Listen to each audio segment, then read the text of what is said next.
So, ladies and gents, Guardians of the Galaxy Volume 3, the budget has reportedly been revealed, and it's way more than we thought, which is not a surprise, that's not a stretch, and this is why when I did the box office, opening weekend numbers, said 118 million domestic, and 282 million worldwide, I think it was. When I suggested that could lead to Guardians of the Galaxy Volume 3 being a bomb, there was a reason for that, because this movie needs to roughly make, give or take around 800 million to start, turning into profit. And with the average 60% drop-off second week for Marvel movies, plus the fact that Guardians of the Galaxy as a property hasn't ever really earned that much money at the box office, bad times, actually. Genuinely bad times. And loads of people chimed in and was like, you're just a hater, blah, blah, blah. I like the movie. It's just basic mathematics. Get your emotions out of your arse, okay? And let's look at the basic mathematics of this situation. So let's take a look, right? Guardians of the Galaxy Volume 3 kicked off summer movie season with $118 million at the domestic box office, falling just short of expectations, while still landing the second biggest debut of the year. That's nothing to be proud of. There are plenty of ways to pass that initial number, but for the third and final installment in the James Gunn directed Marvel trilogy, it's going to be less about the opening weekend and all about the hold, and that's true. It is all about whether this movie has staying power, but it's unlikely. Because Marvel movies don't have staying power. By and large, they don't. Statistically, that doesn't bear it out. So, that's industry parlance for how sharply or not a movie's ticket sales fall in their subsequent weekends of theatrical release. It's hard to knock a film that opened above $100 million, yet analysts were expecting a stronger start for Volume 3 because it's the last of Marvel's legacy tentpoles, at least that have been announced, and because its predecessor, Guardians of the Galaxy Volume 2, enjoyed a much bigger $146 million debut. And remember, ladies and gents, $118 million is still with inflation. So actually, this did much worse than you think. So, the downturn is not a problem as long as audiences keep showing up, which is unlikely. Again, statistics don't bear it out. Now, the issue is that pandemic-era films, it annoys me when they say this, in Disney's Marvel Cinematic Universe have suffered from a momentum problem at the box office. No, that's been Marvel movies all the time. Recent installments started strong, only to quickly run out of steam. And that's because, as I posited on my podcast, the Hcast, which I run twice a week on the channel, is that initially, ladies and gents, Marvel had everyone. So they had Marvel fans and normies. It was the fear of missing out. It was it was a water cooler movie. You go watch a Marvel movie at the weekend and you sit around with your colleagues and you chit chat about it. So they had normies.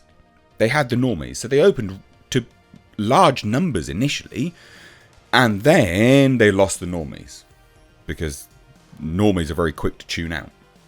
And now all they've got is the Marvel fans. And that's why they open to less numbers, but they still have the same drop-off. Now, recent installments started strong, only to quickly run out of steam. Ant-Man and the Wasp: Quantumania in particular collapsed after scoring a trilogy best debut of $106 million. Ticket sales for Ant-Man and the Wasp Adventure basically cratered by 70% in its second week, continuing a worrying trend from Doctor Strange and the Multiverse of Madness, 67% in its second weekend, and Thor: Love and Thunder, 67.7% dip in its... Do you see what I mean? It's this consistent thing. So when we say it's an average of 60%, and people go, you're a hater, no, that's just the statistics. That is what happens. Now they say this. It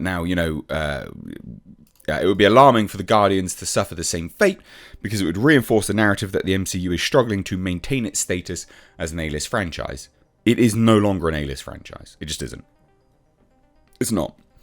Unlike Quantumania, though, fans have embraced Volume 3, which earned an A cinema score and 81% on Rotten Tomatoes. Already, it's a positive sign that the weekend's estimate of $114 million was revised up to $118 million after a better-than-expected turnout on Sunday. But the comic book threequel has just 2 weeks without competition. Blockbuster season revs into high gear with Fast X and then The Little Mermaid. So, this matters, The fact that they're like, oh, it's got an A cinema score and 81%. Yeah, like, it's a good movie. It is a pretty decent movie. People like it. So there's the potential for strong word of mouth, but there's still the potential that it'll have its average 60% drop off. Now, Guardians of the Galaxy cost $250 million to produce and roughly $100 million to promote. That's very expensive, ladies and gents. That's very, very expensive. Very, very expensive. Very, very, very, very, very expensive.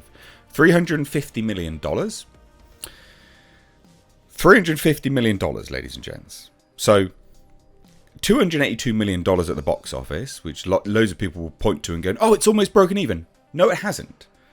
Because the average box office percentage that goes to the theatres, average across the board, is between 40 to 50%. So let's just average it at 50%, right? How much does it need to make to start breaking even? How much, pray tell? 750? It's a lot of money to start breaking even. 800 million to start looking like it's turning some profit. They each need to start being billion-dollar movies, basically, with these budgets in mind. It's ridiculous, the amount of money that they pump into these films. Absolutely ridiculous. And all these stupid analysts, they just don't get it. Marvel certainly has the capacity to maintain the output of 3 theatrical films a year. The key is to tap into the best of what the brand has to offer in terms of interesting characters and intriguing storylines. People are checking out. Massively. Hugely checking out.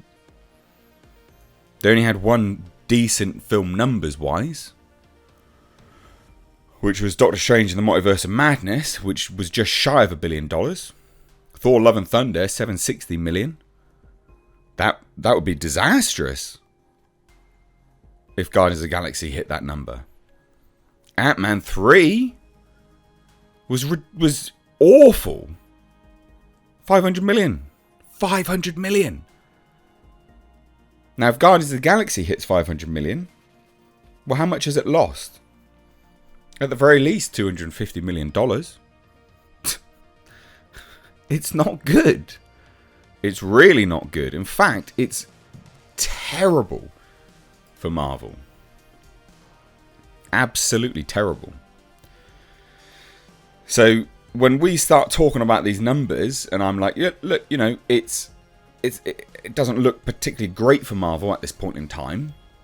And I say, hey, look, it's still a good film, but the mathematics just don't bear it out that it's going to be a huge success, and the statistics.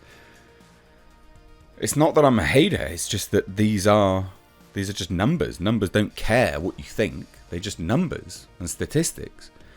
Now, we'll find out this weekend. This weekend will be the decider. If it drops off to 60%, then it's done. It is completely done. It will not turn a profit. And it'll be a very, very, very, very, very big loss for Marvel. Guaranteed. Can say that with absolute certainty. But it's this weekend that decides that. But it doesn't look good. Because if the averages are 60%, you're going into double digits straight away on the second weekend. Because it only opened to $118 million. So not good. But if any Marvel movie has the potential to have staying power this year, it will be this one. Because the word of mouth will be relatively good. People are enjoying this film, generally speaking. But let me know what you think of this down below. The budget, they've got to stop spending this sums of money on these movies because it's just too much. Way too much. And that $100 million to promote, that's probably underestimated as well. Can pretty much guarantee that that's underestimated. So let me know what you think down below. If you're new here, do hit subscribe. Cheers, guys. Take care.